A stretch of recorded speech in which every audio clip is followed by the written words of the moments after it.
मधु hospital के private ward में किसी अपराधी की तरह सिर झुकाए बुत बनी बैठी थी। पता ही नहीं चला कि वो कितनी देर से ऐसी ही बैठी थी। एक एक पल कई कई साल की तरह बीत रहा था। उसे रह रहकर पिछले कुछ महीनों की उथल पुथल भरी घटनाएं भुलाए नहीं भूल रही थी।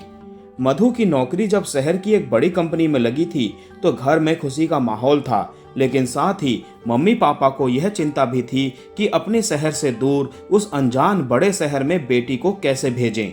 आखिर वो वहां कैसे रहेगी। फिर उसने मम्मी पापा का हौसला बढ़ाया था और कहा था कि वो शहर भेज रहे हैं या जंगल में। लाखों लोगों में आपकी बेटी अकेली कैसे होगी। उस जैसी और भी बेटियां वहां होंगी या नहीं। जब वे लोग शहर पहुंचे तो मम्मी पापा उसे नौकरी ज्वाइन कराकर और उसकी ही जैसी 3 और लड़कियों के ग्रुप में छोड़कर घर लौट आए। थोड़े ही दिनों के बाद उनमें से 2 लड़कियों के रहने का इंतजाम उनके साथियों ने कर दिया। मधु, एक दूसरी लड़की जिसका नाम प्रीति था, भी इसी कोशिश में लगी थी कि रहने का कुछ ठीक से इंतजाम हो जाए तो जिंदगी ढर्रे पर आ जाए। एक दिन मधु और प्रीति कंपनी में कैंटीन से लौट रही थी तो स्मोकिंग जोन से एक लड़की ने मधु का नाम लेकर आवाज लगाई। वो ठिठक गई। यहाँ कौन है जो उसे नाम लेकर आवाज लगा रहा है। मधु ने उधर देखा तो एक स्मार्ट सी दिखने वाली लड़की जिसके हाथ में सिगरेट थी उसे बुला रही थी। वे दोनों बिना कुछ सोचे उसके पास चली गई। मैं श्वेता हूँ, सुना है कि तुम रहने की जगह देख रही हो। मेरे पास जगह है, उस लड़की ने सिगरेट के धुएं का छल्ला छोड़ते हुए कहा। हाँ, लेकिन आप। मधु को कुछ सूझ नहीं रहा था कि वो क्या बोले। ऐसी ही हूं मैं। कल मैं इसी जगह इधर ही मिलूंगी। सोचो और फैसला लो।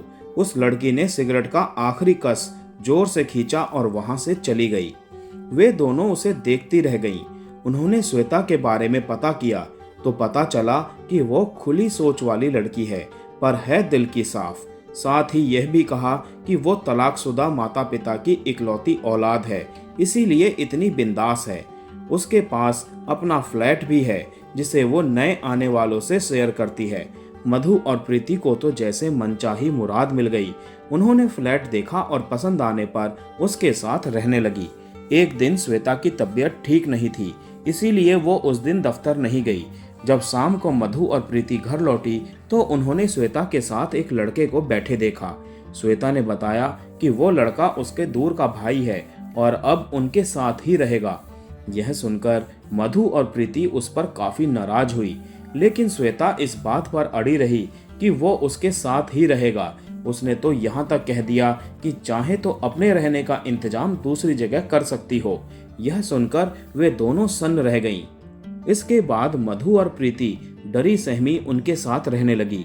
उन्होंने देखा कि श्वेता का वो दूर का भाई कुछ दिन तो बालकनी में सोता रहा, लेकिन बाद में वो उसके बेडरूम में ही शिफ्ट हो गया। जब उन्होंने ऐतराज किया तो श्वेता बोली, मेरा रिश्तेदार है और मेरा ही फ्लैट है, तुम लोगों को क्या दिक्कत है। श्वेता का यह रूप देखकर मधु को उससे नफरत हो गई। वैसे मधु के सीधे सहज स्वभाव के चलते श्वेता उससे उतनी नहीं खुली थी, लेकिन प्रीति से वो खुली हुई थी। वो उसको अपने दैहिक सुख के किस्से सुनाया करती थी। कई बार मधु को भी यही सब कुछ दिखाती सुनाती। मधु थोड़ी असहज हो जाती। एक दिन मधु और प्रीति श्वेता से इस बात पर खासा नाराज हुई। आखिर में किसी तरह प्रीति ने ही बात संभाली। मधु ने उसी समय यह तय किया कि वो अब इन लोगों के साथ नहीं रहेगी।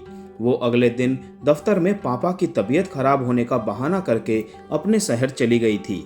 घर के लोग मधु के तय समय से 15 दिन पहले ही अचानक आ जाने से खुश तो बहुत थे, पर समझ नहीं पा रहे थे कि वो इतने दिन पहले कैसे आ गई। लेकिन उसने उस समय घर वालों को यह नहीं बताया कि वो किस वजह से आई थी। कुछ दिन वहां रुककर मधु वापस आ गई। उसने प्रीति को रेलवे स्टेशन से ही फोन लगाया। उसने बताया, तेरे जाने के बाद अगले दिन ही मैं भी अपने शहर चली गई थी, क्योंकि श्वेता और उसके भाई, उनका साथ रहना मुझ पर बहुत भारी पड़ रहा था। मेरे घर वाले मुझे नौकरी पर नहीं जाने दे रहे हैं। यह सुनकर तो मधु के पैरों तले जमीन खिसक गई। उसे कुछ भी नहीं सूझ रहा था कि वो क्या करे क्या ना करे। एक मन कर रहा था कि ट्रेन में बैठकर घर लौट जाए, लेकिन वो नहीं गई। मधु ने असीम को फोन लगाया। वो उसके साथ दफ्तर में काम करता था।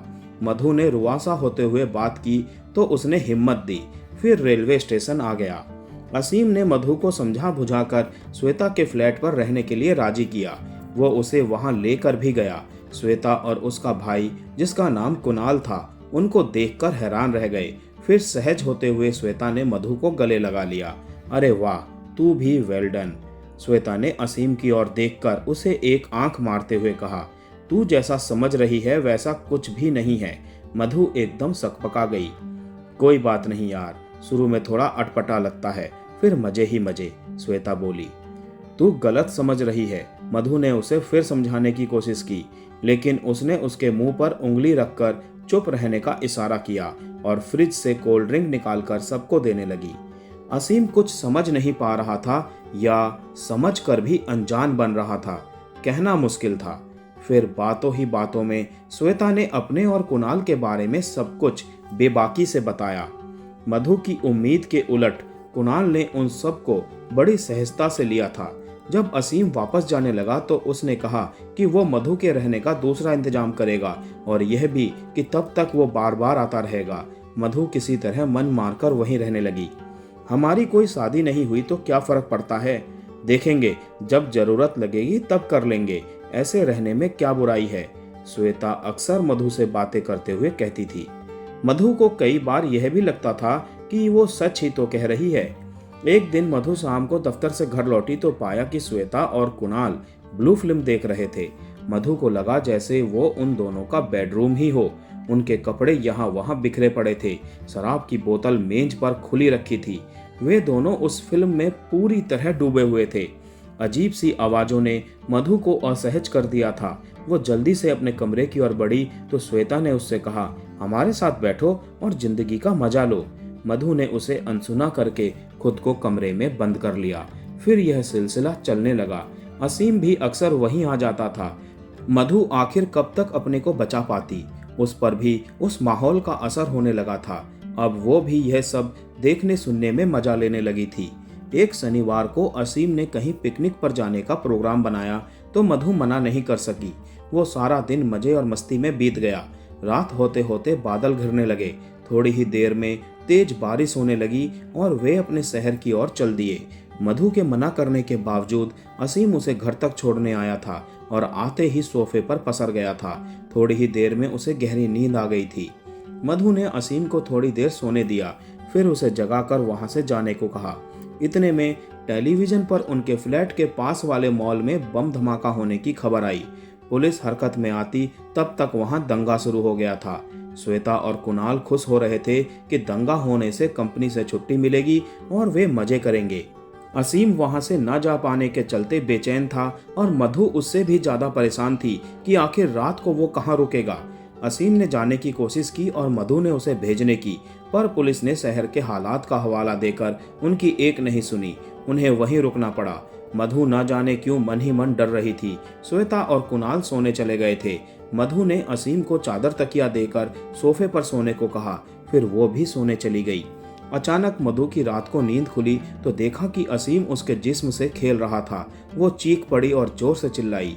असीम ने उसे चुप रहने को कहा और उससे जबरदस्ती करने लगा। मधु किसी कातर चिड़िया की तरह तड़पती ही रह गई और असीम एक कामयाब शिकारी जैसा लग रहा था।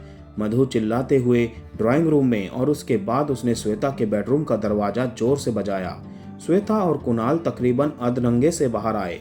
वो उन्हें देखकर असहाय हो गई और सब कुछ बताया। तुम जरा सी बात के लिए इतना चीख रही हो, श्वेता बोली। फिर उसने कुणाल के कंधे पर सिर रखा और बोली, चलो अपना अधूरा काम पूरा करते हैं। वे दोनों अपने बेडरूम में चले गए। मधु नीचे फर्श पर बैठी रो रही थी। वहां कोई नहीं था जिस पर वो भरोसा करती और जो उसे दिलासा देता।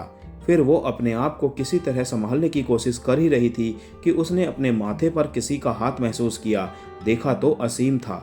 उसने उसका हाथ झटक दिया और उसे बेहताशा पीटने लगी। असीम उसकी मार सहता हुआ थोड़ी देर तक खड़ा रहा। मधु थक हार कर निढाल होकर बैठ गई। लो पानी पी लो। असीम पानी का गिलास लिए खड़ा था। मधु ने जोर से झटक कर गिलास फेंक दिया। लो पानी पी लो। असीम फिर से गिलास में पानी भरकर लाया था। मधु ने जलती आंखों से उसे देखा तो एक पल के लिए वो सहम गया। फिर उसने मधु के मुंह से ग्लास लगा दिया। मधु ने पानी पीकर उससे पूछा, तुमने ऐसा क्यों किया? असीम ने बड़े प्यार से समझाते हुए कहा, क्या मुझसे शादी करोगी? मुझे नहीं करनी किसी फरेबी से शादी, मैं पुलिस के पास जा रही हूँ। मधु हिम्मत करके उठी। शौक से जाओ, कहकर असीम ने फ्लैट का दरवाजा खोल दिया। मधु बिल्डिंग से बाहर आई। उसे देखकर दरबान चिल्लाया, मेम साहब अंदर जाइए, पुलिस को देखते ही गोली मार देने का आदेश है। तब मधु को उससे पता चला कि शहर के हालात कितने खराब हो गए थे। वो थक हार कर वापस आ गई। मधु कुछ दिनों तक गुमसुम रही, लेकिन श्वेता के कहने पर वो असीम के साथ लिव इन में रहने लगी। मधु ने एक दिन पूछा तो पता चला कि श्वेता पेट से है और कुणाल, जो कल तक दिन रात शादी की बात करता था, शादी से मुकर रहा था। जब श्वेता उससे शादी के लिए बार बार कहने लगी तो वो उसे मारने पीटने लगा। यह देखकर मधु दौड़ी और उसने कुणाल को रोका। उसने उन दोनों को समझाने की कोशिश की, पर वे अपनी अपनी बात पर अड़े हुए थे। जब श्वेता कुणाल पर ज्यादा दबाव डालने लगी तो वो शादी करने से एकदम मुकर गया और कभी शादी न करने की बात बोलकर वहां से चला गया। मधु और श्वेता उसे रोकती रह गई। श्वेता किसी घायल पक्षी की तरह तड़पती रह गई। मधु को उसकी ये हालत देखकर दया भी आई और गुस्सा भी। श्वेता की इस अनचाही खबर के कुछ दिन बाद ही मधु को भी यह एहसास हुआ कि वो भी पेट से है। तब उसके पैरों तले जमीन खिसक गई। उसने असीम से यह खुशखबरी कही तो उसने लापरवाही से कहा, ठीक है, देखते हैं क्या हो सकता है। मतलब हम जल्दी ही शादी कर लेते हैं, मधु ने खुशी से कहा। अभी हम शादी कैसे कर सकते हैं, अभी तो मेरा प्रोजेक्ट चल रहा है, वो पूरा होने में 1 आध साल लगेगा, उसके बाद देखा जाएगा, असीम बोला। फिर हमारा बच्चा, मधु ने पूछा। हमारा नहीं, तुम्हारा। वो तुम्हारा सिरदर्द है, मेरा नहीं, असीम बेशर्मी से बोला तो मधु उसके बदले रूप को देखती रह गई। मधु जब असीम से शादी करने के लिए बार बार कहने लगी तो वो एक दिन भाग गया। पता करने पर मालूम हुआ कि वो तो कंपनी के एक प्रोजेक्ट के सिलसिले में विदेश जा चुका है। साथ ही यह भी कि उसका विदेश जाने का तो पहले से ही प्रोग्राम तय था, लेकिन उसने मधु को इस बारे में हवा तक नहीं लगने दी। मधु हाथ मलती रह गई। अब वो और श्वेता एक ही दुख की दुखियारी थी। श्वेता और मधु ने बारी बारी से बच्चा गिराने का फैसला लिया। डॉक्टर ने भी भरपूर फायदा उठाया और उनसे बहुत मोटी रकम ऐंठी। आज श्वेता की बच्चा गिराने की बारी थी और मधु उसकी देखभाल के लिए साथ आई थी।